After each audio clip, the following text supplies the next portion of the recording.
What do we make of Arkansas football in 2024? In my opinion, there was a little bit of good, a little bit of bad, and then a lot of gray space. If you could convince me that this team was supposed to be a 9-win roster, I would believe it, especially with the upset over Tennessee and the Liberty Bowl performance over Texas Tech.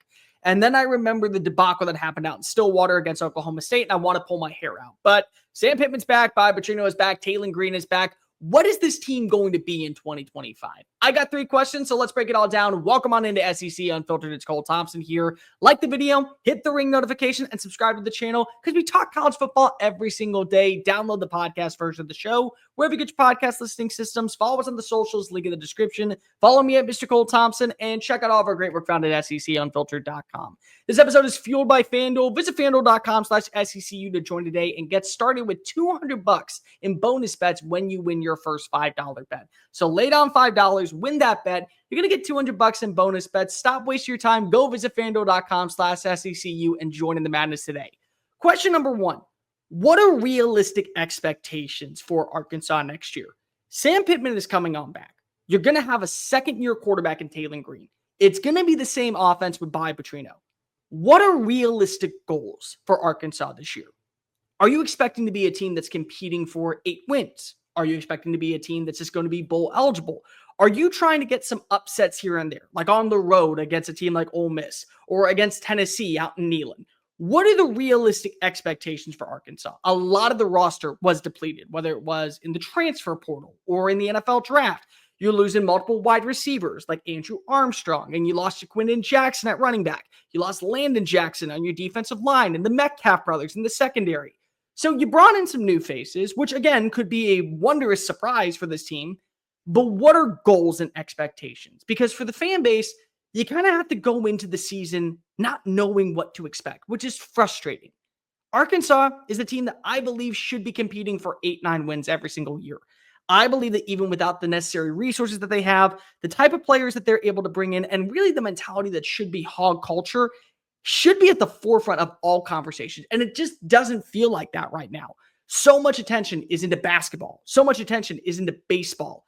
And I wonder what's going on at Razorback Stadium to where we're not putting an emphasis on football being a morale compass out in the natural state, honestly. And I wonder what more can we expect from this team and this offense moving forward? Because there are going to be some holes on the offensive line. You're not going to have the same defense that you had last year that was able to be the backbone in a win against Tennessee or against Texas Tech. You could be a team that gets a couple of upsets, but who are those upsets against? Are we talking about Mississippi State, Auburn, Texas A&M? What's it going to be? Especially the Texas A&M game, because that's the first time it won't be in Jerry World since 2014. Are those the type of games that we're talking about? And then also, what are some internal goals that you have for yourself? Is it basically, hey, we want to be a top 45 scoring offense. And if we don't have that, then we got to move in a different direction from Sam Pittman. We want to be a defense that's able to create multiple turnovers per game. We have a certain goal that we want to make in yards allowed on the ground. Certain goals we want to make in terms of tackles for losses. What are some realistic expectations? Because with the way that this team was losing talent, whether it was transfer portal with Luke Haas and Patrick Kudus going on over to Ole Miss, whether it was Metcalf going on over to Michigan, or losing players in the NFL draft, it's not going to be the same team that was able to at least make things interesting in several matchups that probably should have either been blowouts or at least not as close as they ended up being. Number 2, how much more growth are we going to see from Taylen Green in 2025? Taylen Green, to me, is the epitome of Taco Bell at 2 a.m. Now, a lot of you may not understand that reference, but I'll break it on down. If you are drunk at Taco Bell at 2 a.m., it is the best food imaginable. Everything, from the crunch wrap to the chalupa to the quesadillas, every indulging bite is second to none. It is fantastic. And Taylen Green, when he plays like a 2 a.m. drunk kid at Taco Bell, is amazing. The skill set is through the roof. He makes some throws that are jaw-dropping. His intangibles are second to none. His ability to manipulate the defensive line and be able to make a strike down the field to an open receiver is fantastic. It's absolutely spellbinding. And this is why he's one of the more exciting players that you just can't quit. But then it's sober 2 a.m. and the only thing open is Taco Bell. And you know that there are other things out there that you would rather have. You would much rather have a McDonald's. You would much rather have a Whataburger or an In-N-Out. And they're all closed or they're not around you. So you got to take the Taco Bell. And as you're taking the bites, you're sitting there and saying to yourself, it could be better. That was Taylen Green. How many times last year were you watching him throw into double coverage and just closing your eyes, praying to God that they would drop the football? How many times were you watching as you were having a successful drive and eventually it ended up being a 3-and-out, or it ended up being a turnover on downs? How many times did you watch him have a completion percentage below 50%? Because the Tennessee game, he didn't have a touchdown, but he completed 70.4% of his passes. You talk about the game against Missouri, didn't have a touchdown pass, but he completed 60% of his throws. The Louisiana Tech game, 2 touchdowns in that, 221 yards. There was a lot of positives in several of these games. The Ole Miss game, he didn't look that bad. But can he take that next step forward? And can he do so with some new receivers? I like the additions of Omega Blake. I think it's going to be a perfect fit for his ability to extend plays deep downfield. You want to talk about a cannon for an arm? Omega Blake, who led the country last year in yards per catch with 28.1 coming on into Fayetteville, that's a huge win. Courtney Crutchfield, could he be that new breakout wide receiver in place of an Isaiah Satenga? What about Raylan Sharp? Can he come on in and be a difference maker? What about some of the younger guys like CJ Brown or Monte Harrison? What can they be for this offense? What about the run game with Braylon Russell? Can they take some pressure off of Taylen Green? But you have to remember, this was a quarterback that was handpicked by Bobby Petrino. When he came back to call plays, it said, I believe this is the best version that we can get in my offense. And there were times last year that you saw it.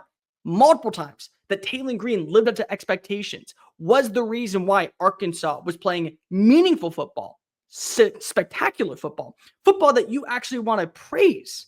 But then there were moments where, again, like a 2 a.m. sober Taco Bell run, it's just not as good as you want it to be. And this is a year where you kind of have to make it that much better. Super Bowl 59, 1 game, 2 teams, endless possibilities. And there's no better way to make every play more exciting than with FanDuel Sportsbook. Whether you're predicting the first touchdown, who will take home the MVP trophy, or the coin toss, FanDuel makes it easy to place your bets and feel the thrill of every moment. With live betting all game long, you can jump into the action, adjust your bets, and ride the wave of excitement from kickoff to the final whistle. Plus, to make the Super Bowl even sweeter, new customers can score $200 when you make your first bet. Just place a $5 bet, and if you win, you get $200 in bonus bets. Download the app or head on over to FanDuel.com/SECU and bet with FanDuel, official partner of Super Bowl 59. Disclaimer, must be 21 plus and present in select states for Kansas in affiliation with Kansas Star Casino or 18 plus in D.C. First online real money wager only. $5 first deposit required. Bonus issue with non-withdrawable bonus bets, which expires 7 days after receipt. Restrictions apply. See terms at sportsbook.fanduel.com. Gambling problem? Call 1-800-GAMBLER or visit fanduel.com/RG. Call 1-888-789-7777 or visit ccpg.org/chat in Connecticut or visit mdgamblinghelp.org in Maryland. Hope is here. Visit gamblinghelplinema.org or call 800-327-5050 for 24/7 support in Massachusetts or call 1-877-8-HOPE-NY or text HOPE-NY in New York. Okay, back to the show. And number 3, can you close out games? How many times do you remember last year watching Arkansas feel like that team that could easily get a double-digit win? Watch the game against Oklahoma State. Go back, double overtime loss. And then you remember, well, going into the fourth quarter, they were leading 21-13. And then they were down, and then they had to fight their way back. And they were down, and they had to fight their way back. And then Ollie Gordon rushes on in and get the 2-point conversion, and lo and behold, you lose the football game. Well, how about other games? How about the Missouri game when you lose that one, 28-21? The LSU game where you're unable to get off the mat, where the game against UAB, too close for comfort. I mean, at one point, you're supposed to be leading and you're down 10-0. How can you get out to a fast start and guarantee that you close out games? Because again, when you look at Arkansas, with the way their defense was able to corral quarterbacks into making mistakes, with the way their secondary was playing at times, with the ability to play against some of the best in college football, especially that Tennessee game, you saw the moments of, wow, this team is actually trending upward. This team has the potential to be one of the best in college football when it's on its P's and Q's, or at least a dark horse, or at least a spoiler in the SEC. A team that could maybe ruin a day for an Ole Miss, ruin a day for an LSU. How many people were saying that Arkansas was going to upset LSU in Fayetteville because of the way that they had looked in the last game, and then they failed to show up in the fourth quarter? Those are the things that I'm looking for next year. Because you look at their schedule, it's not going to get any easier. Ole Miss in week 3, Memphis on the road, Notre Dame, at Tennessee, and then Texas A&M. Not to mention an improved Auburn team. You got to close out your season with 3 straight road games against LSU in Death Valley, which could be a night game, Texas, and Missouri. Are you going to be able to at least make it a battle in those games? Because when I look at Arkansas, if the expectation is to just be bowl eligible, for Sam Pittman to be back in 2026, for you to continue with your growth, for you to feel like that this team has some type of trajectory, you got to be able to pull off at least one upset. The thing with the Tennessee game was you were able to control the tempo. Your defense delivered a performance to remember, and you put together drives that were meaningful offensively and defensively, that Sam Pittman was able to kind of hoist himself up and say, see, when things go my way, I at least have the trajectory and the standard that we can meet. I at least know that there's a vision in play. But if you're going 5-7 or 4-8 next year, and you're losing by double digits on the road, and you're not able to get at least one signature win at home, and it's going to be challenging with the games that you do have at home outside of Alabama, A&M, and Arkansas State, which again, who knows what those games are going to be like. Do you believe that there's really that next step forward for you? Arkansas is one of those teams where I could see them maybe being able to pull it out and get to 9 wins because of Taylen Green is awesome when he's on point. I could also see them go 2-10. I could see them go 4-8. I don't know what to make of them. And then people think that I hate Arkansas. Ladies and gentlemen, I don't hate Arkansas at all. I think Taylen Green is one of the more fascinating quarterbacks. Omega Blake is one of my favorite receivers that's going into the portal and fitting into an offense this year. There's a lot to like about what you got in Fayetteville. But there's so many questions. And one of the biggest one is, when you get that lead, can you sustain it? Because if you can't do that, then unfortunately, you're just delaying the inevitable, which is Sam Pittman's a good guy. We like Sam Pittman as a coach. We think that he's fantastic as a person to hang out with. But we also know that there is a ceiling with him. And we don't want to be known as a ceiling program or a stepping stool program. We want to have our culture, our identity, and our standards set for the long term in a new version of the SEC. We've already been down and out of the count since 2012 when we thought that we were the next big time thing. We want to get back to that. So the question is, can you close out games? What do you want to be in 2025?